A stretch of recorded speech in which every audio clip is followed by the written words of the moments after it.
Hello, today we're going to talk about understanding division of fractions. Today, in my opinion, is probably the hardest, trickiest lesson of all of them because you have to draw a picture.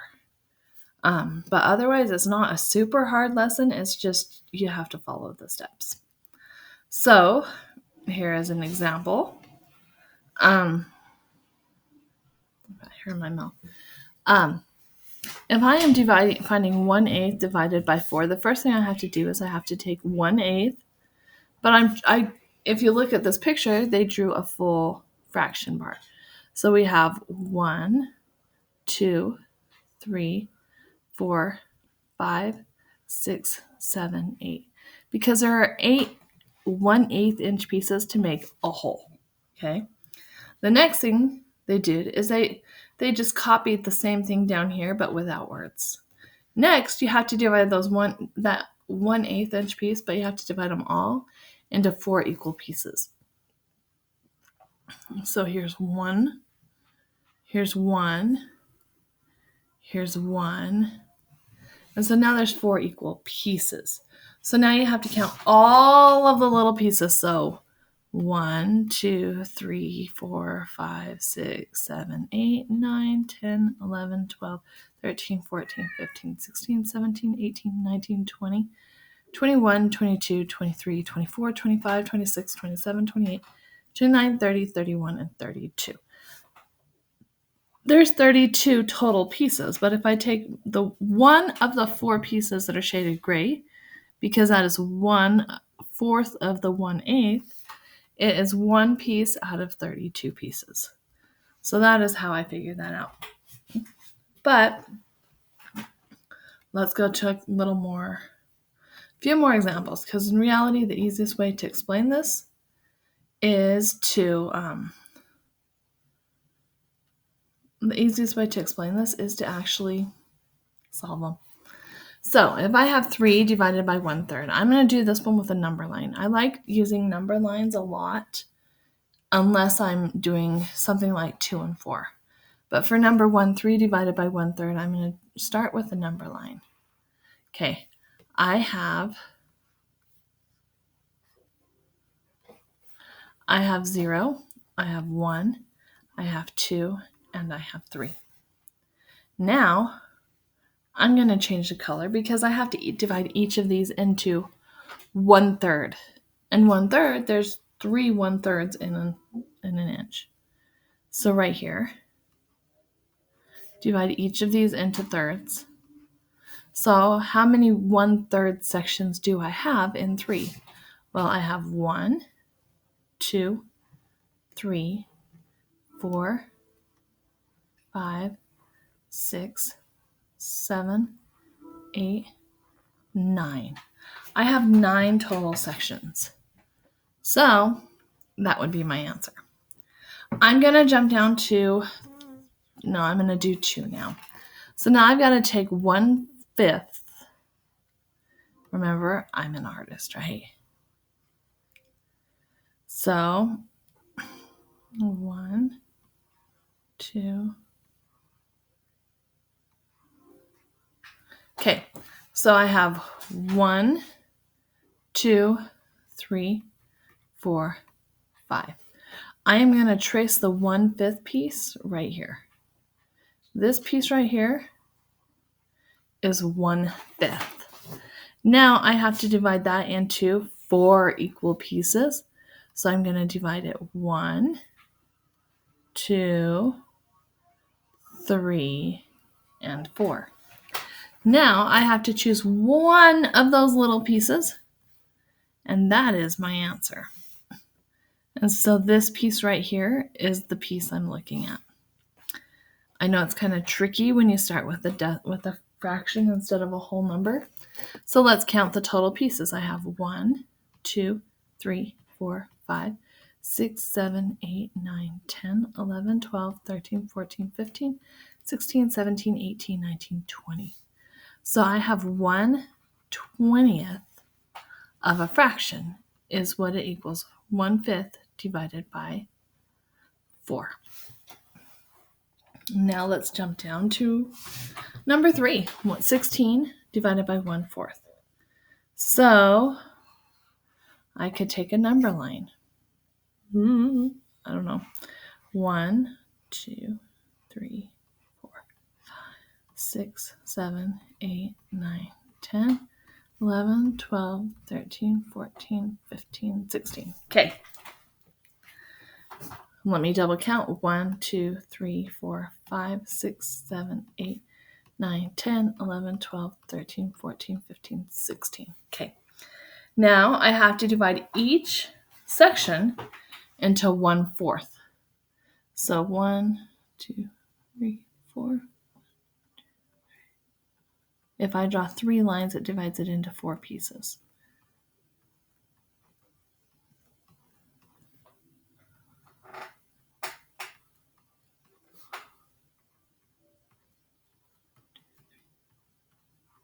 This is a lot.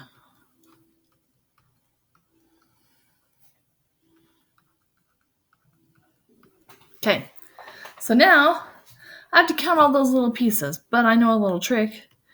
There's 16 sections and each of them has 4 sections. If I multiply it, I will find my answer. So 6 times 4 is 24. And 4 times 1 is 4 plus 2 is 6. So my answer is there is 64. 16 divided by 1/4 gives me 64 little pieces. Because I'm dividing by a whole number, I do not put a fraction. If I'm starting with a fraction, I have even a smaller fraction if I'm dividing by a whole number. But if I'm starting with a whole number and I'm dividing it by a fraction, it gets bigger because it's like how many of that fraction fits into that whole number.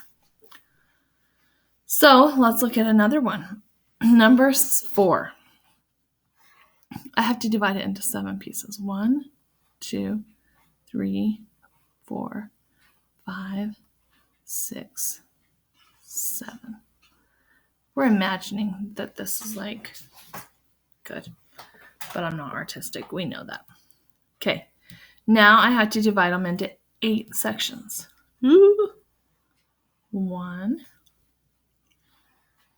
2, 3, 4, 5, 6, 7.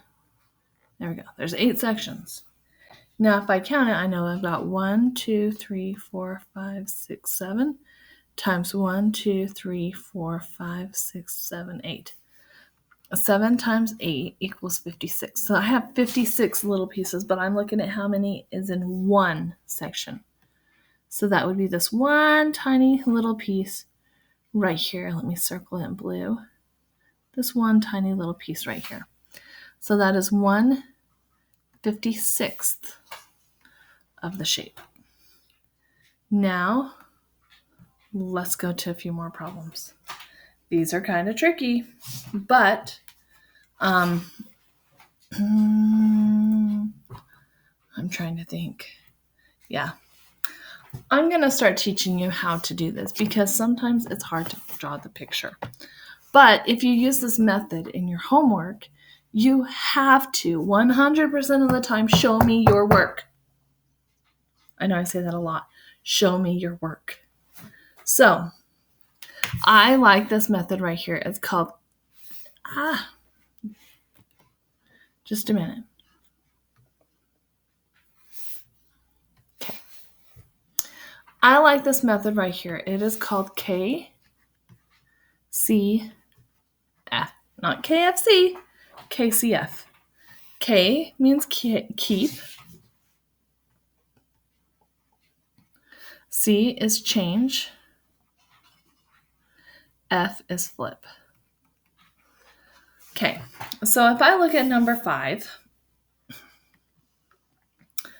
I'm going to keep my first one, but I have to turn it into a fraction. 3/1. I have to change the division symbol to a multiplication symbol. And I have to flip the second fraction. I have to turn it into its reciprocal. You're going to talk about that one tomorrow in your lesson. But it becomes 2/1. Do you see that? Instead of 1/2, it's 2/1. I flipped the second fraction.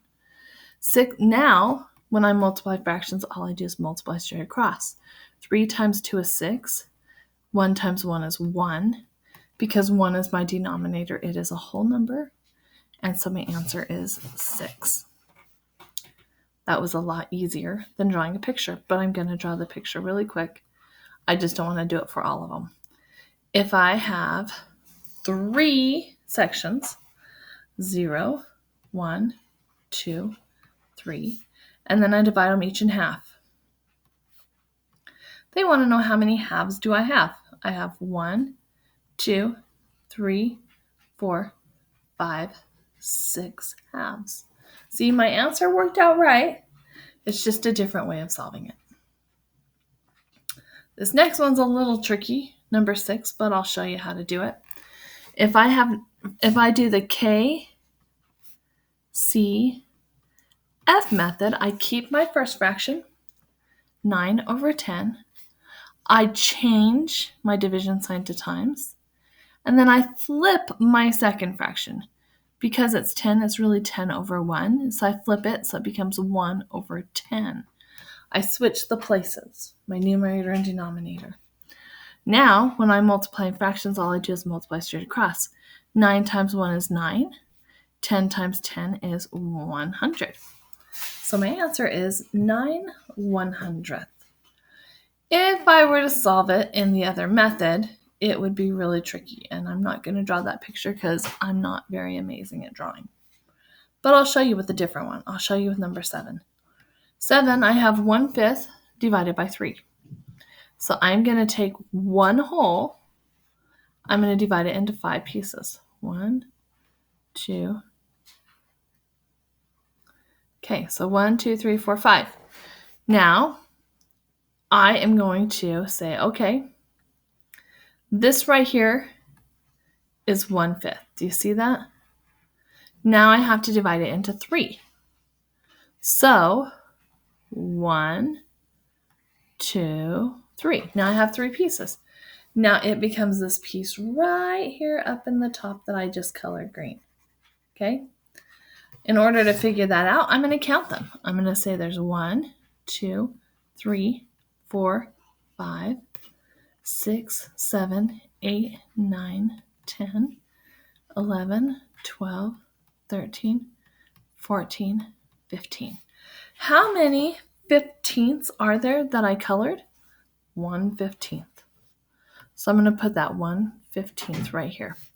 Now to solve it using keep, change, flip, I keep my first fraction, 1/5. I change my symbol to a times, and I flip my second fraction. So I have 3 over 1, so it becomes 1 over 3. 1 times 1 equals 1. 5 times 3 equals 15. 1/15th. That's the same exact answer I got. It's just a whole lot easier of a way to solve it. So let's look at number 8. I'm going to do the keep, change, flip because drawing 16ths is kind of tricky. So 3/16, keep, change my symbol to times, and flip my second one so it becomes 1/2 instead of 2 over 1. When I'm multiplying fractions, I just multiply straight across. 3 times 1 equals 3. 16 times 2 equals 32. I'm done. That was kind of easy, wasn't it? Let's do number 9 while I still have space. I'm going to turn my 5 into 5 over 1. So keep my first fraction, change my symbol to times, and flip my second. So it becomes 3 over 1 instead of 1/3. 5 times 3 is 15, and 1 times 1 is 1. So 15 over 1 equals 15. That was pretty easy. Let's do one more. First, I'm going to keep my first fraction. I'm going to change the symbol. I'm going to flip my second fraction. So it's going to become 1 over 6 instead of 6 over 1. 1 times 1 is 1. 2 times 6 is 12. So 1/12 is my answer for number 10. I think that's a lot easier than drawing a picture. But if you want to draw a picture, you are more than welcome to draw that picture. Let's look at number 11.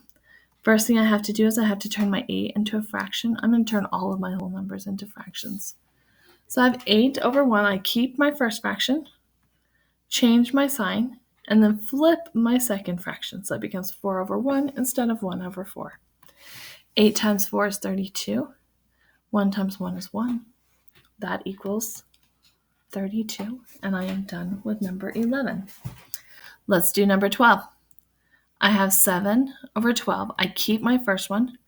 I change my division to times, and then I flip my second fraction. 7 times 1 is 7. 12 times 4 is 48. 7 48s. And 7 does not go into 48 evenly, so I don't need to simplify it. Let's look at number 13. I have 6 over 7. Keep my first one. Change division to times, and then flip my second fraction. 6 times 1 is 6. 7 times 7 is 49. 6 does not go into 49 evenly, so I am done with this problem. Now, let's go to another one. This one we have to draw a picture, tells us to. The Square Dancing Club meets for 3 hours. So how long do they meet? For 3 hours. So I am going to start with 3 hours. 1, 2, and 3. Okay. Every 3/4 hour, the dancers change partners. So now let me divide these into fourths. 1, 2, 3, 4. 2, 1, 2, 3, 4. Now I have to figure out how much is 3/4. 3/4 is 3 of those 1/4 sections. They change partners. It says how many different partners will each dancer have in one meeting? So they're going to have 1, 2, 3, 2, 1, 2, 3, 3, and 4. They're going to have 4 partners during this time. This is how you draw a picture. Yes, it's kind of tricky, I know, but it's not super hard. I do expect you, if it tells you draw a picture, you do have to draw a picture in your homework. So let's go to our, I think, the last problem. Explain why the quotient of 2 fractions less than 1 is always greater than either fraction. So this is like saying if I did, you know what, I'm going to skip this because this isn't something we should be talking about until I think Thursday or Friday. Because today's lesson is all the fractions, the quotient of 2 fractions less than 1. So this is saying like I have 1/2 divided by 1/4. Why is that always less than 1? Or why is that always greater than either fraction? And in reality, I guess it kind of works.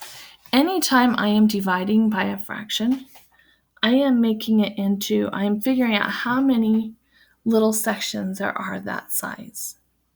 So if I'm dividing by a fraction, if I'm dividing into a fraction, my second number is a fraction, and it's less than 1, my answer is always going to be bigger because I know I'm going to have multiple pieces because I'm dividing that 1/2 into 4, I'm dividing that into 1/4 pieces. It's kind of a tricky explanation, but that's our lesson for today. Good luck on your assignment. Make sure to ask if you need help, and I'll see you guys. Bye.